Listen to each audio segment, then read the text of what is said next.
संत कबीर की वाणी, संत कबीर की उलटबासियाँ, उसके बारे में ग्रुप डिस्कशन, संत कबीर के शब्दों के गहरे अर्थ जानने का एक प्रयास। मेरा तेरा मनुआ कैसे एक होई रे। मैं कहता हाँ आंखन देखी, तू कहता कागज की लेखी।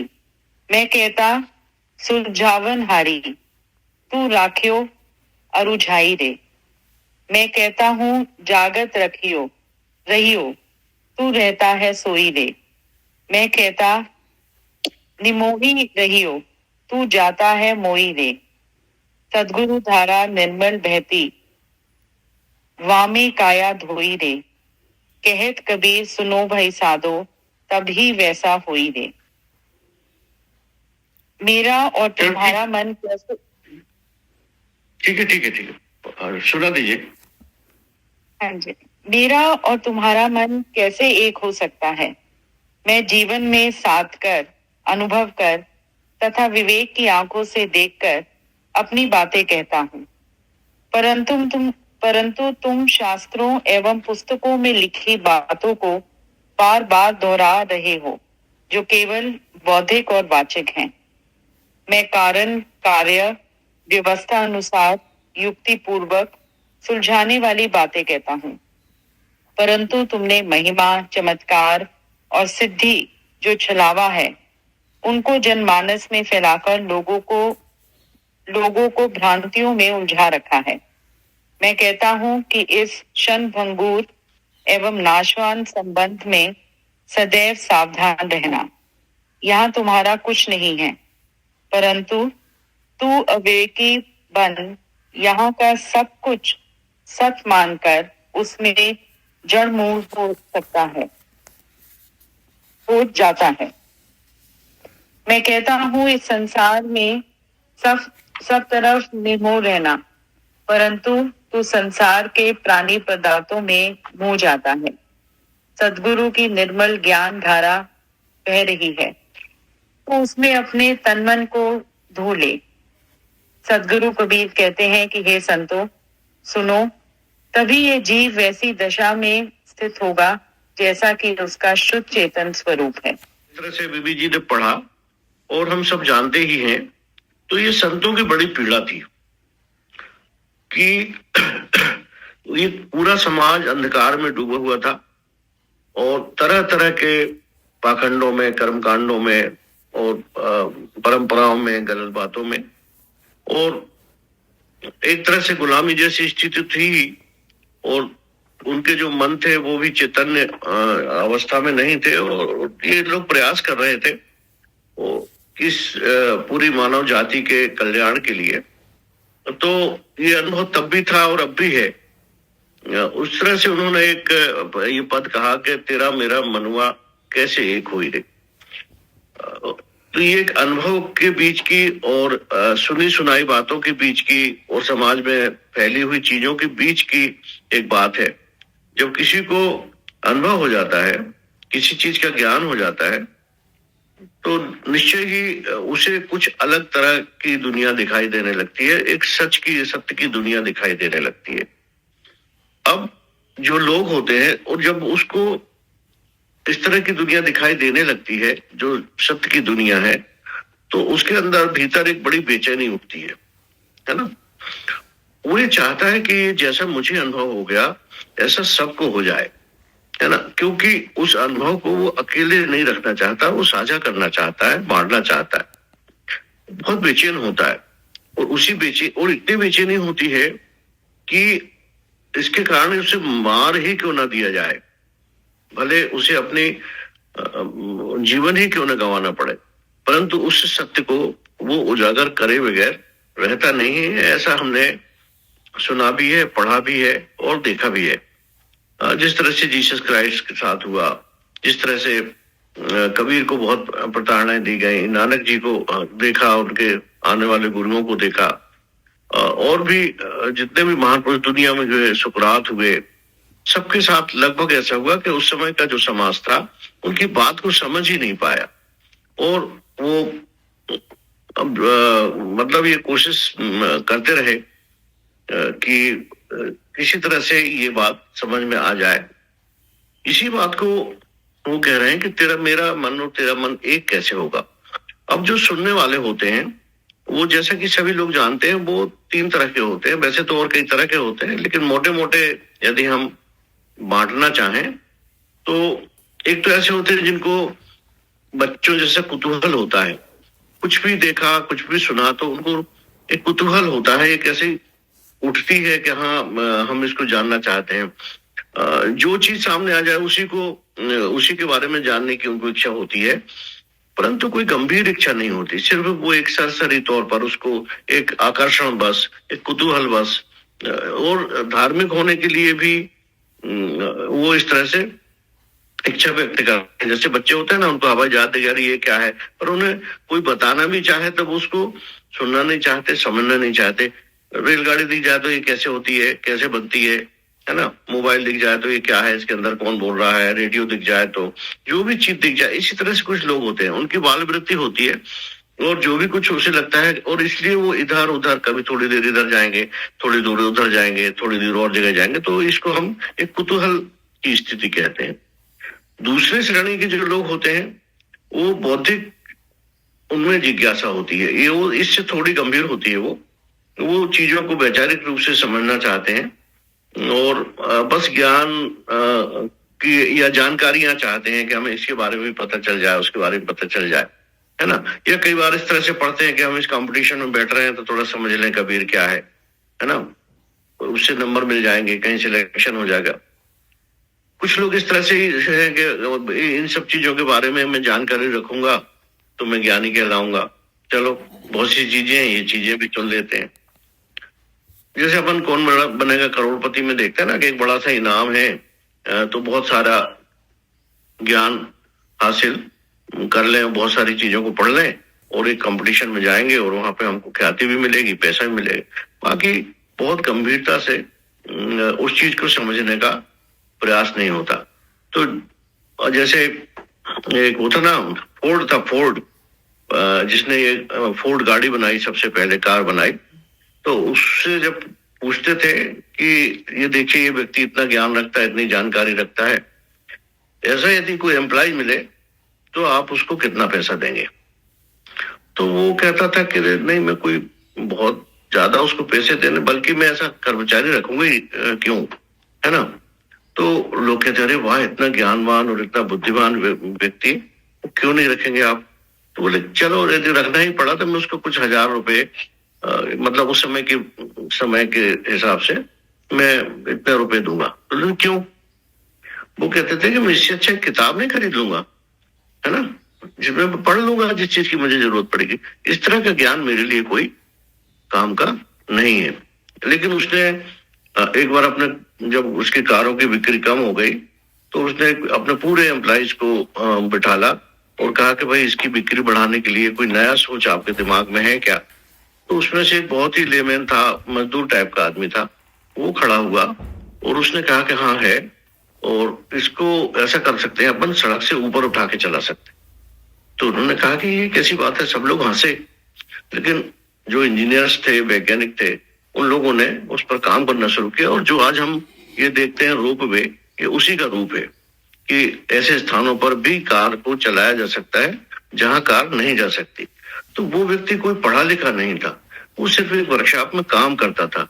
उसके विचार को स्वीकार किया गया और आज पूरी दुनिया में हम देखते हैं पहाड़ों पर जाने के लिए जिस तरह के रोप बने हुए हैं, वो उसके लिए सड़क की जरूरत नहीं है, वो वायर पे चलता है। तो ये 2 तरह की इस तरह की बुद्धि होती है। और तीसरे तरह की जो बुद्धि होती है वो होती है कि हम मुक्ति की चाहत के लिए जानना चाह रहे हैं। अब सिर्फ समझने से काम चलने वाला नहीं है, अब हम इसको अपने आप में उतार लेंगे। यदि हम इसको अपने आप में उतार लेंगे और अपने जीवन को मुक्त करेंगे, है ना। तो इस तरह की एक जो बुद्धि होती है ज्ञान को ग्रहण करने की, उसको वो थोड़ी इस पूरे ज्ञान को वो पी जाना चाहता है। वो बिल्कुल प्यासा है, पानी मांग रहा है, और वो पानी को जैसे किसी को प्यास लगी हो तो वो ये नहीं जानना चाहता है कि ये हाइड्रोजन और ऑक्सीजन का मिश्रण है और पानी बन रहा है ना।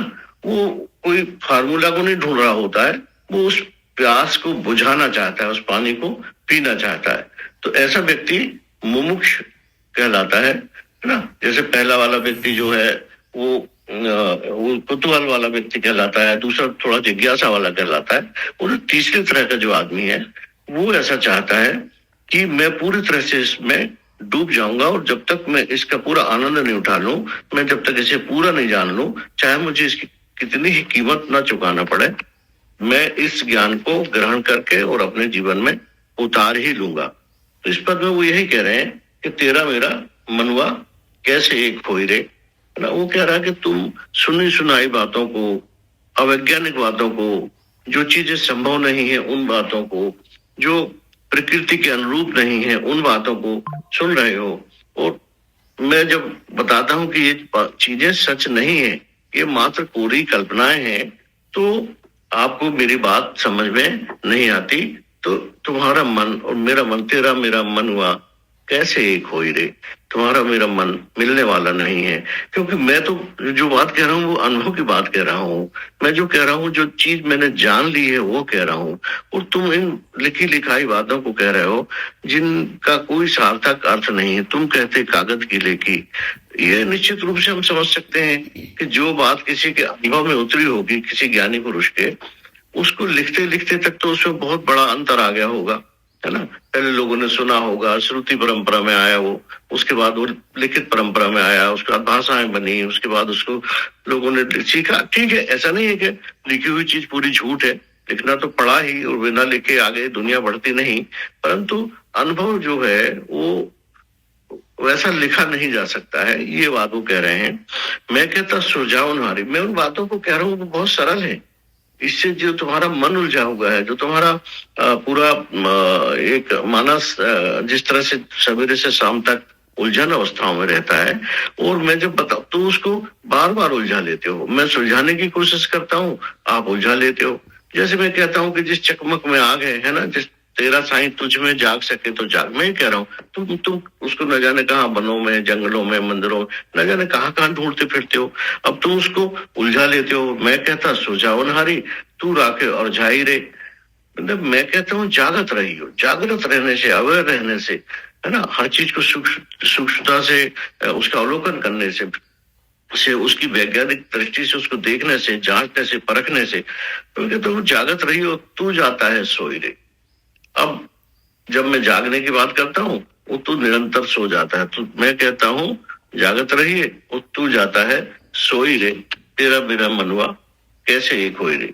फिर वो कहता हूँ कि सतगुरु धारा निर्मल बह है, नहीं, मैं कहता निर्मोही रही हो, तू जाता है मोही रे। निर्मोही मतलब किसी के मोह में नहीं पड़ना, लोभ में नहीं पड़ना, लालच, जो ये बातें कहता हूँ, पर तू छोटी छोटी बातों के लोभ लालच में पड़ जाता है। तो तेरे और मेरा मन कैसे एक होएगा। तुम दूसरे रास्ते पे जा रहे हो, मैं दूसरे रास्ते पे ले जाने की कोशिश कर रहा हूँ, लेकिन तुम मानते नहीं हो, तो तेरा मेरा मन हुआ कैसे एक होएगा। बड़ा प्यारा पद है, और बहुत गाया भी जाता है और समझा जाता है कि हाँ। पर ये देखिए, फिर वो उसी बात पर आए जिसको हम अनेक बार चर्चा कर चुके हैं। सतगुरु धारा निर्मल बहती, वाह में काया धोए रे, है ना। सतगुरु का जो ज्ञान है, जो ज्ञानवान पुरुष है, और जिनकी संगत में आकर वो जो सदगुरु होते हैं, वो सिर्फ उपदेश नहीं देते हैं, वो अपने जीवन को आचरण में भी उतारते हैं, उस बात को आचरण में उतारते हैं। आचार्य शब्द वहीं से आया। बहुत लोगों को ये पता नहीं है कि वो जैसे कहते हैं ना, आचार्य रामचंद्र शुक्ल या आचार्य, जब ज्ञान का आचरण होने लगे, जो ज्ञान को अपने आप, अपने शरीर में, आत्मा में, मन में जो समावेश कर लेता है, उसको आचार्य कहते हैं। तो पुराने समय में तो होता था कि आचार्य उसी को कहते थे जिसने ज्ञान को आचरण में उतार दिया। लेकिन अभी तो लोग अपने नाम के सामने आचार्य लगा देते हैं कि भाई हम तो बहुत बड़े आचार्य हैं, परंतु आचरण में वो चीज देखने नहीं मिलती। तो इसलिए कहते हैं कि वो, फिर उन्होंने वही बात कही है कि हमारा उद्देश्य अपने शरीर को और मन को निर्मल करना है। हम ये यहाँ भी जो भी काम कर रहे हैं, और यदि साल भर में, 6 महीने में, यदि हम थोड़ी सी भी निर्मलता हमारे भीतर आती है, तब तो इसकी सार्थकता है। है ना। लेकिन यदि हम निर्मलता की तरफ नहीं बढ़ रहे हैं तो इस तरह की चीजों की भी कोई महत्ता नहीं रह जाती है। सदगुरु धारा निर्मल बहती वामे का है, तो मैंने तो सदगुरु में जो निर्मलता की धारा बह रही है, जो प्रेम की धारा बह रही है, जो दया की धारा बह रही है, जो करुणा की धारा बह रही है ना, उसको देखकर, सुनकर, समझकर और वैसा आचरण करके, है ना, मैंने अपनी काया को बना लिया है। और जो मार्गदर्शक होता है, जो सदगुरु होता है, उसको देखकर, उसकी प्रवृत्तियों को देखकर, उसके कार्य को देखकर, वो कैसे खा रहा है, कैसे उठ रहा है, कैसे बैठ रहा है, कैसे ज्ञान ग्रहण कर रहा है, कैसे ज्ञान दे रहा है, कब गुस्सा होता है, कब शांत होता है, ये पूरी की पूरी जो उसका जो आचरण है वही ज्ञान है। यानी वो ज्ञान स्वरूप हो जाता है। यानी यदि ऐसा नहीं होता कि उसके भीतर गया, वो उसका जो शरीर का एक एक अंग प्रत्यंग ज्ञान स्वरूप हो जाता है। तो ऐसा सदगुरु जिसकी जो निर्मल धारा जिसके शरीर में समाई हुई है, बह रही है ना, जैसे हुए बुद्ध हुए, महावीर हुए, कृष्ण हुए, तो वो ये बताने की बात नहीं है, उनके शरीर में ऑलरेडी उनके आचरण में ये चीज उतरी हुई है। और उनकी प्रत्येक गतिविधि देखकर जो व्यक्ति जानने और समझने वाला होता है, डूबने वाला होता है, मुखिया वाला होता है, वो उनके इस आचरण से अपने आप को बिल्कुल अनुरूप कर लेता है और उससे उस तरह के चीजों को सीख लेता है, एक तरह से अभ्यास करके, और जो भी त्याग करने लायक चीजें हैं उनको त्याग करके। तो कह रहे कि सदगुरु धारा निर्मल बहती वामे काया धोई रे, कहत कबीर सुनो भाई साधु तभी वैसा होई रे। जब तक अपने को हम निर्मल नहीं कर लेंगे तब तक हम उसके जैसे नहीं हो सकते। और वो जो चीजें हमको कही जा रही हैं हमारे कम के अनुभव में नहीं उतरने लगती हैं। कोई कितना ही बताता रहे, लेकिन जब तक खुद के स्वयं के अनुभव में नहीं गुजरती हैं, जब तक हम खुद स्वयं उसका अभ्यास नहीं करते हैं, तब तक उसका कोई लाभ नहीं होता। तब वैसा तभी होगा जब हम उसका आचरण करना पड़ेंगे। तो ये इस पद का मेरे लिहाज से जो मेरी समझ है उसके हिसाब से अर्थ है। और फिर आप लोग इसमें शेयर करिए और उससे और ज्यादा हम इसको खोल पाएंगे और कई एंगल से उसको देख पाएंगे। शुक्रिया, बहुत बहुत धन्यवाद। मैं बोल दूं? हाँ जी, मैं बोल दूं? बोल दीजिए। हाँ हाँ, एक तो वो जो हमने कल बुद्ध की वाणी में पढ़ा था, मतलब उसी का ही मुझे तो वो एक तरह का कंटिन्यूएशन लगा, जिसमें हम वही कह रहे थे कि सबकी ये जो 2-3 कहानी हमने पीछे पढ़ी थी कि सबकी जैसे अपनी अपनी वो जीवन यात्रा है सत्य की खोज की, और उसे कहीं और जैसे नहीं खोजा जा सकता। वो हमारे अंदर की ही प्रज्ञा है जिसे हमें खुद जागृत करना है। तो एक इंसान जैसे वही सुरेश जी ने कहा कि वो 3 तरह के, कि एक है कि जो वो तो बिल्कुल हमेशा वो वैसे एक्साइटेड है, जो कुछ भी देखा उसको बच्चे की तरह करने का, जानने का, और फिर दूसरे के ऊपर जम कर गया है। एक है जिसकी अपनी वो यात्रा की वो कुछ देख के उसको अनुभव करते हुए उसको ग्रहण करना चाह रहा है। और तीसरा वो जब उसने ग्रहण कर लिया, उसने अपने पूरा उसका निचोड़ अपने में ही संभाल लिया, कि उसका फिर जो भी कर्म या जो भी शब्द वो तब वो निकले, क्योंकि उसका वो एक्सपीरियंस जो उसने किया। जैसे वही कहीं पर अब आप यहाँ बैठे भी कह सकते हो कि शिमला ऐसा है, ऐसे सुंदर पहाड़ है, ये है वो है, पर जब आप खुद देख रहे हो, या जैसे कभी कभी वो होता है कि जब हम सनसेट या सनराइज देखते हैं, तो जब आप वहां पर बिल्कुल एकांत में बैठे हो, एकांत में मतलब जैसे आप अपने में बैठे हो, आसपास लोग हैं पर अपने में, जब आप उसमें घुले हुए हो बिल्कुल, तो वो जो आपका जो एक्सपीरियंस है, वो जो अनुभव है, वो जो आपने अपने में उतारा, वो उस समय का सत्य है। और यही कबीर साहब जो मुझे लगा हर जगह यही कह रहे हैं कि जो लिखी लिखाई है जो है उसका वो तो एक तरह का वो हो गया ना, फिर तो आप लोग रूढ़ीवादी में ही चले गए। जब तक आपने अपना ही नहीं किया, यदि किसी चीज का वही जैसे वो साइंटिफिक, जैसे साइंटिस्ट करते हैं, वो साइंटिफिक टेम्परामेंट होना भी, कि उस चीज को और की समझना और तब उसको ग्रहण करना। ऐसे कर लिया, किसी ने कहा और वो आपने खा लिया, वो कर लिया, उसको उसका पालन कर लिया, उसका नहीं, और वो आपके साथ स्टे भी नहीं करेगा। वो सस्टेनेबिलिटी के लिए किसी चीज को अपने में उतारना, उसको मतलब समझना और उतारना जरूरी है सस्टेनेबिलिटी के लिए। तो हमारा जो हम अपना जो धर्म का भी कहते हैं सनातन धर्म, इसीलिए है कि उसमें हर जगह पूछा गया है, मतलब वो आस्क करने की जो वो है ना, हर जगह क्वेश्चन किया गया है। किसी चीज को हमने ऐसे नहीं अपना लिया, हमने हर बारी उस चीज को क्वेश्चन किया है, तभी वो सनातन हुआ है कि सस्टेनेबल है और हर युग में रहेगा, क्योंकि हम हर बारी उसको क्रॉस क्वेश्चन करते आए हैं और उस सिचुएशन के अनुसार वो उसको मोल्ड भी करते आए हैं। ये मुझे इसमें समझ आ रहा है। बहुत बढ़िया, बहुत बढ़िया, बहुत अच्छा, बहुत अच्छा। ये अब कौन बोलेंगे? ये मोना अग्रवाल। मोना? नहीं जी, नहीं बोलूंगी। नहीं बोलना, ठीक है। तो नीलम, नीलम जी आप बोलिए। आज सुनने वाला भाव है, मैं जरा सबका सुनूंगी, फिर लास्ट में मन आएगा। आप ही बची हैं बस, वैसे तो चलिए ठीक है, नहीं बोलना तो। हाँ तो मैं बोलती हूँ। ये जो इसमें बताया ना कि मन जो है सबका अलग अलग है। अब क्या है कि जैसे हमारे उसका बॉडी का जो वो होता है, ईसीजी जब हम करते हैं तो वो बॉडी से रिलेटेड है कि उसमें हार्ट फंक्शन कैसा कर रहा है, कैसा नहीं कर रहा। अब जब हम घर बना लेते हैं, आत्मा जैसे एक अहंकार है जो सूर्य से अलग हो गया, सूर्य से अलग हो गया। हमने जैसी बॉडी ली, हम सूर्य का पार्ट थे, हम सूर्य से अलग हो गए। अब हम पार्ट थे लेकिन हम हैं सूर्य वाकई में। अब इसको हमें कैसे जीना है? जब हम मन में घर बनाते ही नहीं, मन में जो पड़ा है संसार, ये जो आध्यात्मिक नॉलेज होती है वो मन में पड़ा संसार को खत्म करती है, वो खत्म कर देती है। वो कहती है तू प्रकाश है। अब जब मैंने मन में घर बनाना ही छोड़ दिया तो मेरे को कौन पकड़ पाएगा? मेरे पक्षी नहीं छूट गए। अब मेरी कोई ना परछाई बनती ना कुछ बनती, क्योंकि मैं विचारों में जीती नहीं। विचार कहाँ आते हैं? मन में आते हैं। तो मन क्या चीज है? मन हमारी स्थूल बॉडी से निर्मित हुई चीज।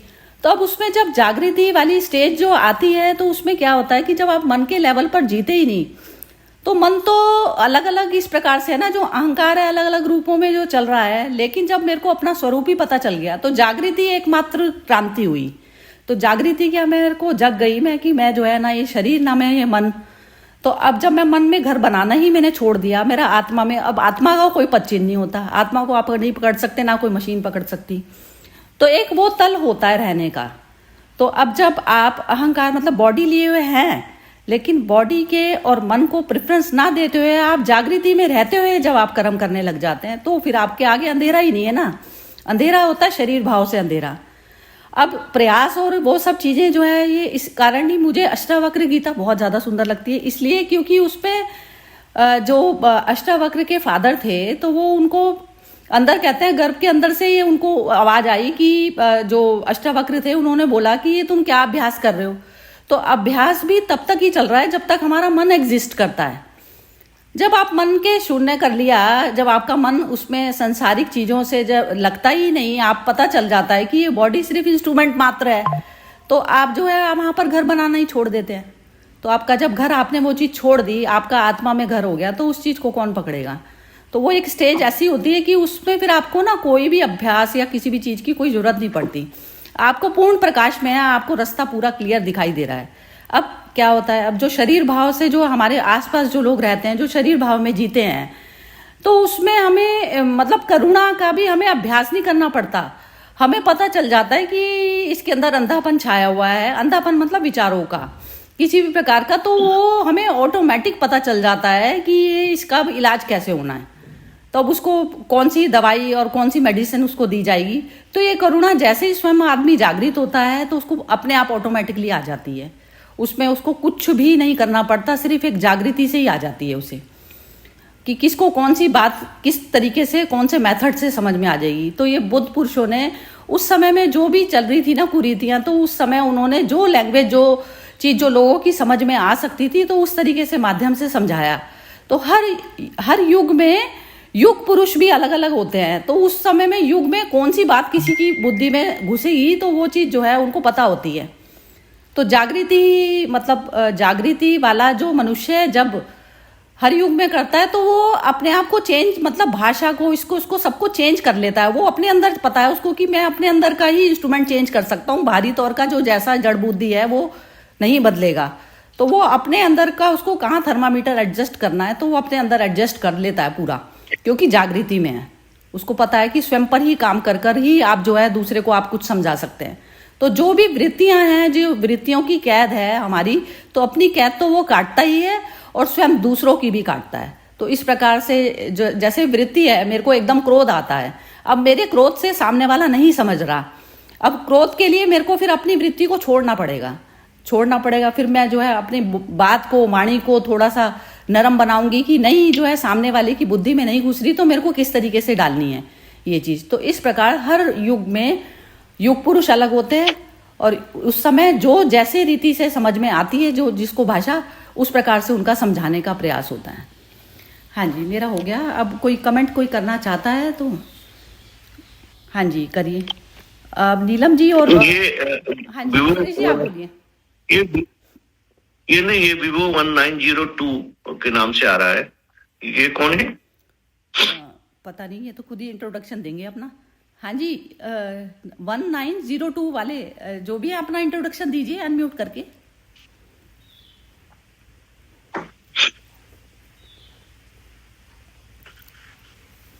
नहीं बोल रहे सुरेश जी ये तो। चलिए कोई बात अच्छा, कोई बात नहीं। आप ले लीजिए ये इसको, आप कंडक्ट कीजिए इसको। नहीं ठीक है, नहीं सारी बातें हो गई। हाँ जी मोना और नीलम जी आप कुछ बोलना चाहती हैं तो। जय कृष्ण श्री कृष्ण। एक ही लाइन बोलूंगी।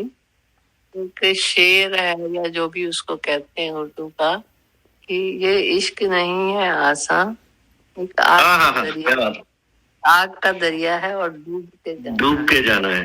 बहुत बढ़िया, बहुत। ये किसका है, किसका शेर है? ये इतना मैं नहीं जानती इसके बारे में, पर याद आ गया ये सारे संदर्भ में सुनते सुनते।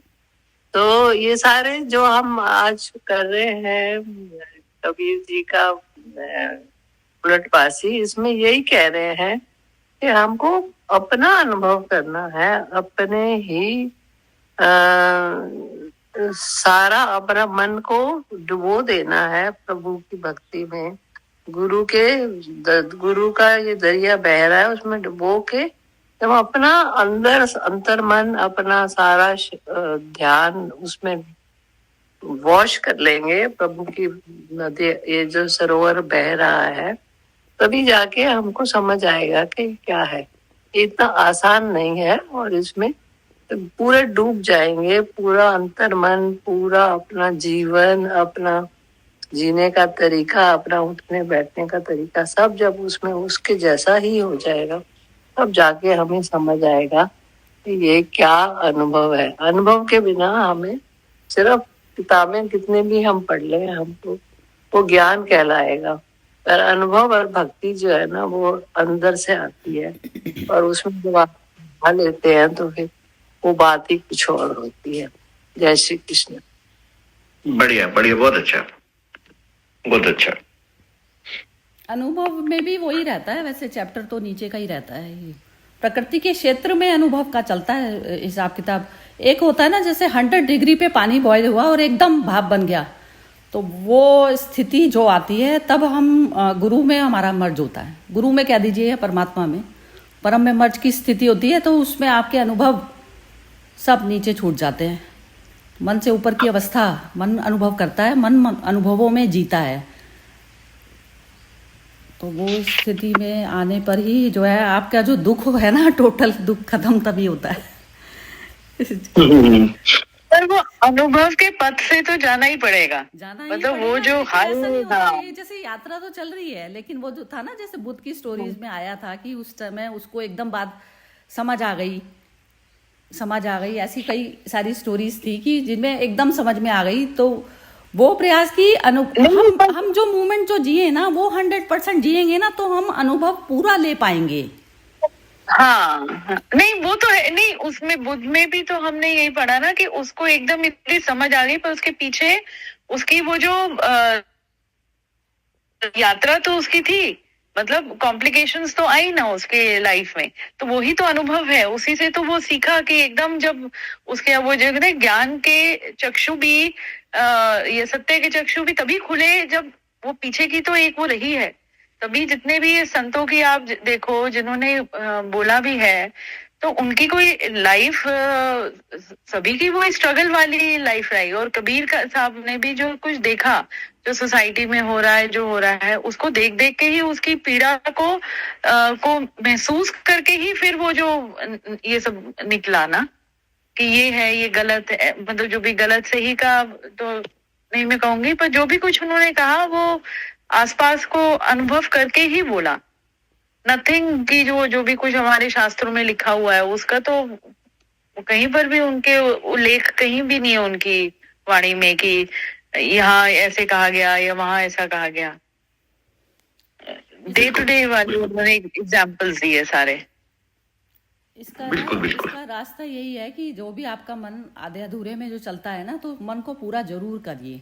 तो एक एक मन को कहते हैं पूरी तरह से जो है उसमें इन्वॉल्व होके, जैसे कुछ भी हम जो दुनिया में मान्यता है कि गलत है ये चीज, तो उस चीज की भी मन अनुभूति पूरी तरह से कर ले, तो वो मुक्त अवस्था उसकी आएगी तभी कि जब वो उसके अनुभव पूरे होंगे। हाँ जी सुरेश जी, मैं ठीक कह रही हूँ? कह रहे हैं आप।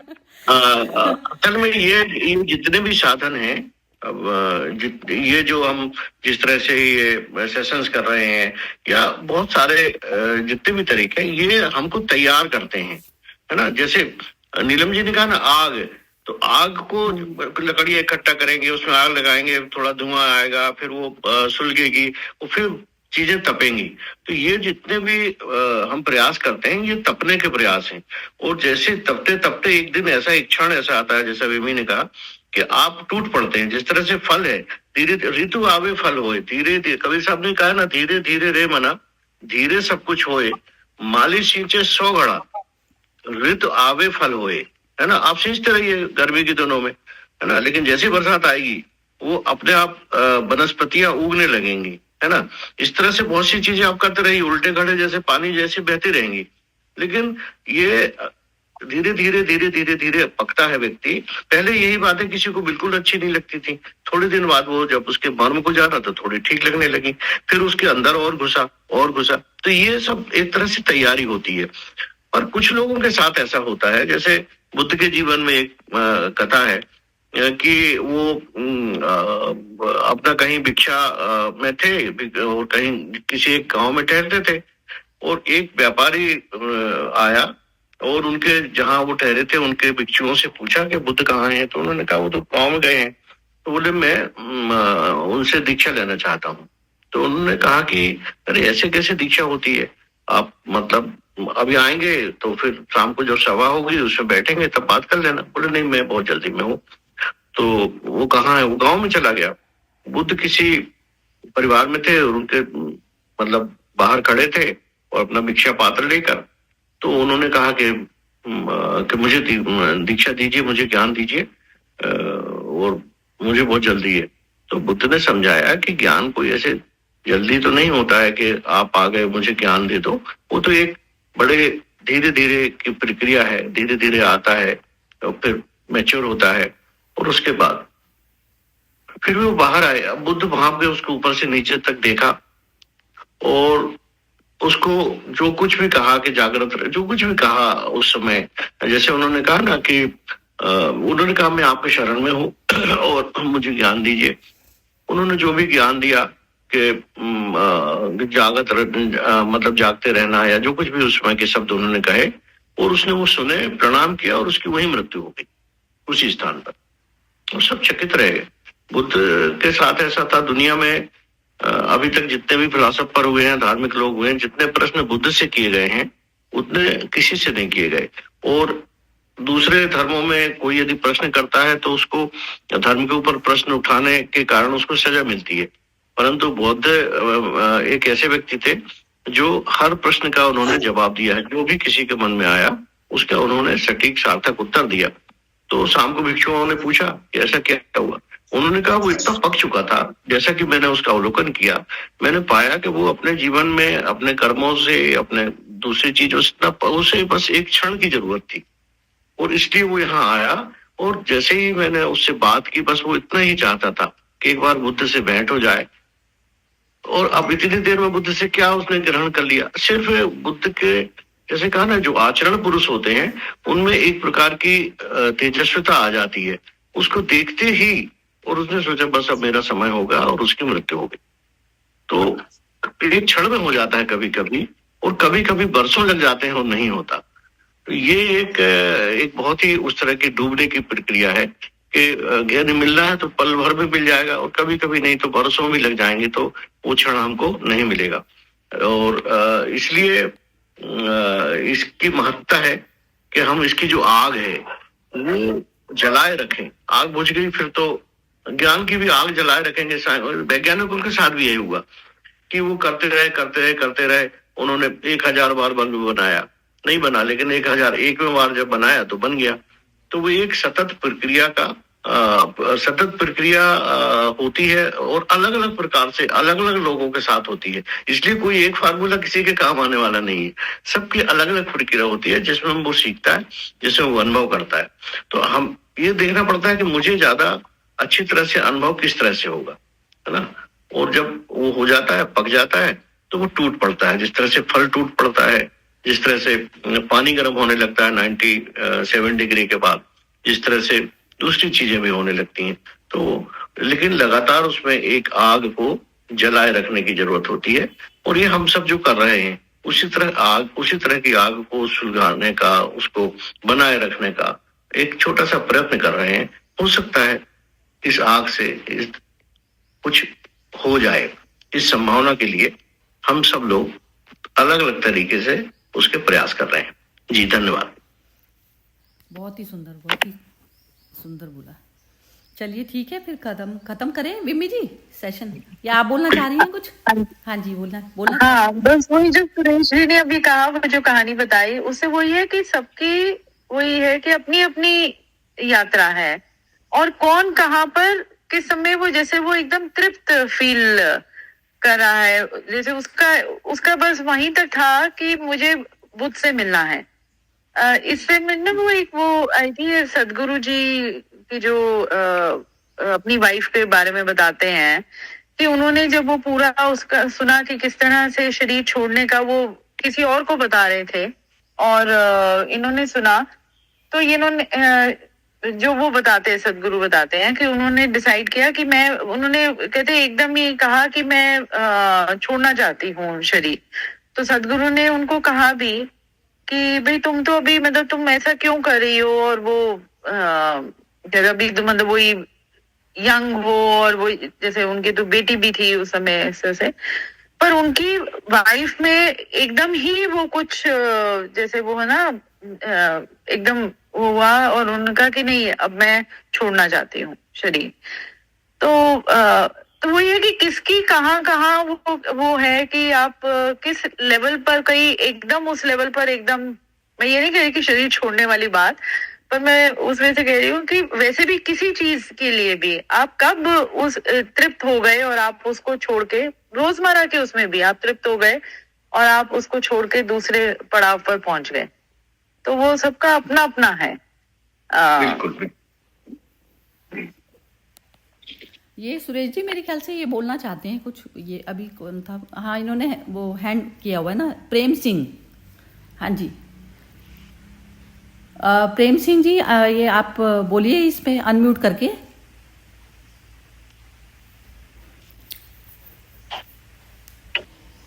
अपना परिचय दीजिए प्रेम सिंह जी।